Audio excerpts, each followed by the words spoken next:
ایک بار موسیٰ علیہ السلام نے سوال کیا، یا اللہ، جنت میں میرا ساتھی کون ہے؟ اللہ تعالیٰ نے فرمایا، فلاں قصائی۔ موسیٰ علیہ السلام کو تھوڑی حیرت تو ہوئی، لیکن وہ اس قصائی کی تلاش میں نکل گئے، ڈھونڈتے ڈھونڈتے اس کی دکان تک پہنچ گئے اور دور سے اس کی ایکٹیویٹیز دیکھتے رہے۔ قصائی عام دکانداروں کی طرح گوشت کاٹتا اور بیچتا رہا۔ جب شام ہو گئی تب اس نے تھوڑا سا گوشت اپنے جھولے میں ڈالا اور دکان بند کرنے لگا۔ موسیٰ علیہ السلام اس کے قریب گئے اور اس کے ساتھ چلنے کی اجازت مانگی۔ قصائی موسیٰ علیہ السلام کو اپنے گھر لے گیا۔ وہاں دیکھا قصائی نے گوشت بنایا، آٹا گوندھا، روٹی پکائی اور پھر ایک بوڑھی سی خاتون جو کہ ایک چارپائی پر لیٹی تھی انہیں اٹھایا اور اپنے ہاتھوں سے کھانا کھلایا۔ جب ان خاتون کا پیٹ بھر گیا تو قصائی نے اپنے ہاتھ سے ہی ان کا منہ صاف کیا اور واپس چارپائی پر لٹانے لگا۔ ان بوڑھی خاتون نے لیٹتے ہوئے قصائی کے کان میں کچھ کہا۔ قصائی مسکرا دیا۔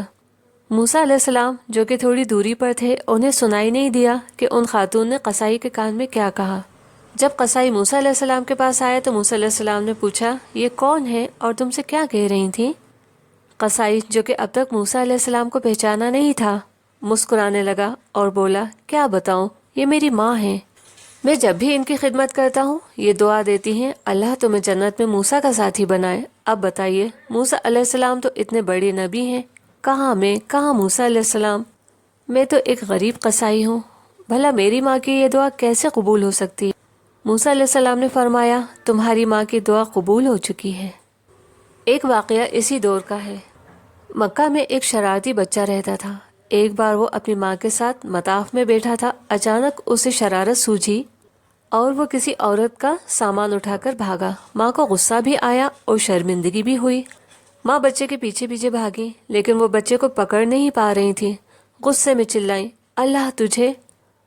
اتنا ہی کہا تھا کہ اچانک ان کی نظر کعبے پر پڑی۔ آگے بولی، کعبے کا امام بنائے۔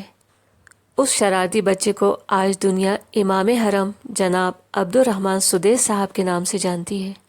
یہ واقعہ میں نے کہیں سنا ہے اور پڑھا بھی ہے، لیکن بہت زیادہ تحقیق نہیں کی، پھر بھی اچھا لگا اس لیے آپ سب کے ساتھ شیئر کیا۔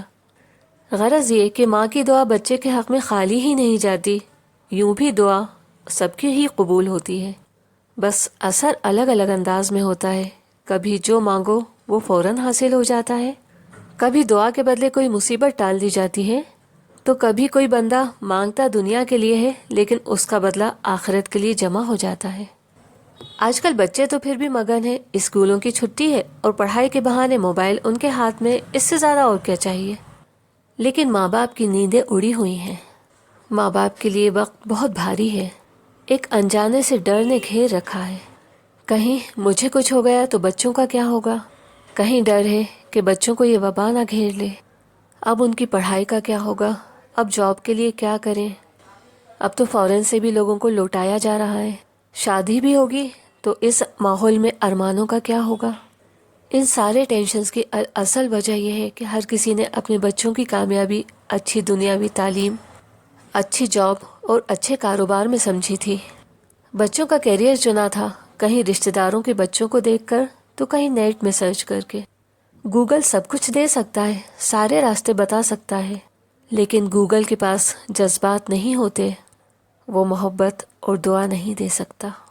دنیاوی تعلیم حاصل کرنا بہت ضروری ہے، لیکن بچوں کے کیریئر کے لیے اگر قرآن حدیث پر بھی غور کیا ہوتا تو آج حالات کچھ اور ہوتے، کیونکہ قرآن میں اتنی بڑی خوشخبری ہے کہ اللہ مومنوں کو دوست بناتا ہے، اور جو اللہ کے دوست ہوتے ہیں انہیں نہ کسی بات کا غم ہوتا ہے اور نہ خوف۔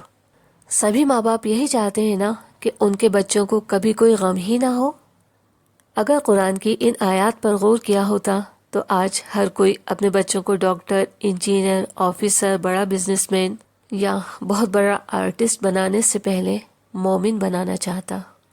یہ تو ہم سب جانتے ہیں نا کہ اب نبی کوئی نہیں آئے گا، لیکن اللہ کے ولی اس دنیا میں قیامت تک آتے رہیں گے۔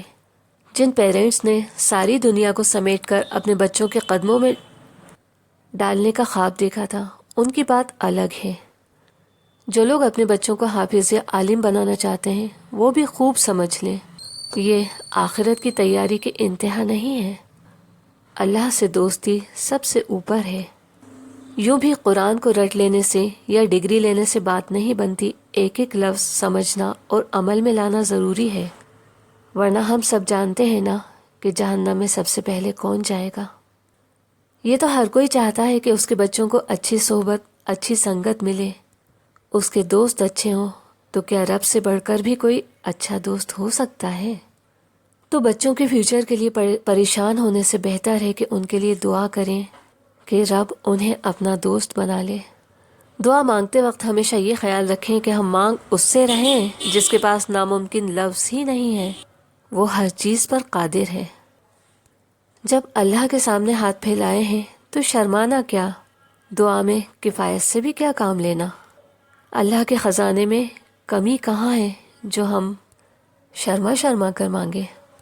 تو چلیں ہم کوشش کریں مومن بننے کی اور دعا مانگیں اللہ سے دوستی کی۔